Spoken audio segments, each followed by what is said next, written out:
और सीधे रुख कर लेते हैं उत्तराखंड के पौड़ी का, जहां पर मुख्यमंत्री योगी आदित्यनाथ जो है वो पहुंचे हुए हैं, कार्यक्रम में हिस्सा ले रहे हैं। आपको बता दें कि मंदिर की प्राण प्रतिष्ठा का ये कार्यक्रम, और वहां पर मुख्यमंत्री योगी आदित्यनाथ कुछ बोल रहे हैं, सुनिए।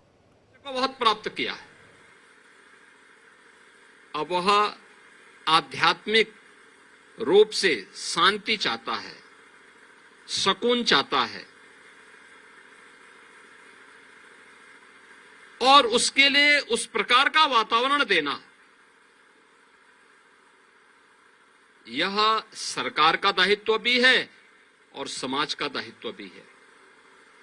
दोनों मिलकर के जब चलेंगे इस प्रकार का वातावरण अपने आप बनेगा।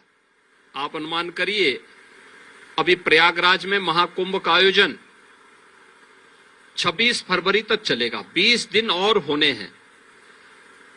39 करोड़ श्रद्धालु तो अभी तक आ चुके हैं, और 39 करोड़ का मतलब दुनिया की तीसरी बड़ी आबादी, यानी भारत की आबादी या तो इससे ज्यादा है या चीन की आबादी इससे ज्यादा है।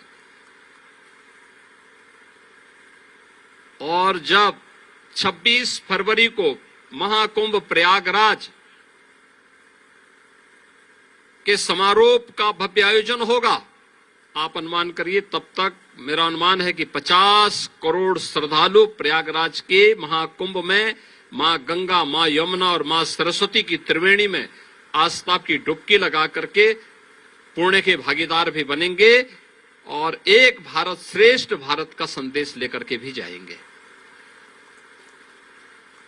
वास्तव में जो ये तीर्थ हैं, मां विंध्यवासिनी का धाम हो, मां गढ़वासिनी के धाम हो, हमारा बद्रीनाथ धाम हो, मां केदारनाथ धाम हो, मां गंगोत्री और मां यमुनोत्री के धाम हो, हरिद्वार ऋषिकेश हो, या फिर जितने भी हमारे धाम हैं, ये सभी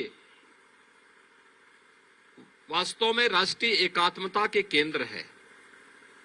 लेकिन राष्ट्रीय एकात्मता को मजबूती मिलेगी तब जब अपनी मातृभूमि के प्रति हमारे मन में उस प्रकार का एक सम्मान का भाव कूट कूट करके भरा हो।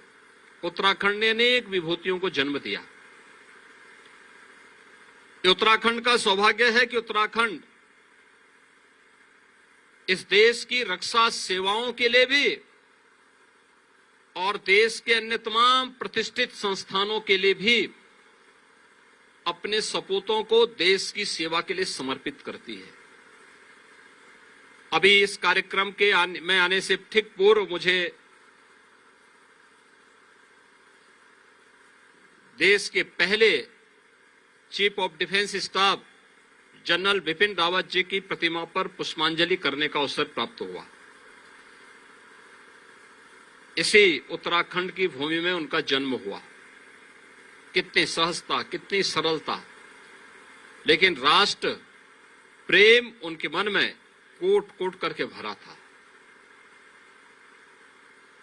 जंग में जीत का दूसरा कोई विकल्प नहीं हो सकता, वह विकल्प केवल और केवल राष्ट्र प्रेम है। वह भाव आपके अंदर पैदा होगा राष्ट्रभक्ति से, और यह कहना था जनरल बिपिन रावत जी का।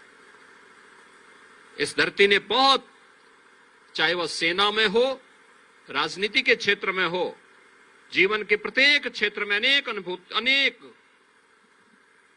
विभूतियों को जन्म देकर के देश की सेवा के लिए समर्पित किया। और उसी परंपरा में मीडिया के माध्यम से जन सेवा के इस कार्यक्रम को और मातृभूमि के प्रति अपने उत्तरदायित्वों के निर्वहन के इस अभियान को आगे बढ़ाने का जो कार्य मैं देख रहा था, आज से लगभग 8 वर्ष पहले श्री त्रिवेंद्र सिंह रावत जी ने इसी उत्तराखंड में रैवार नाम से उत्तराखंड के लोगों को एक मंच दिया था, एक प्लेटफॉर्म दिया था।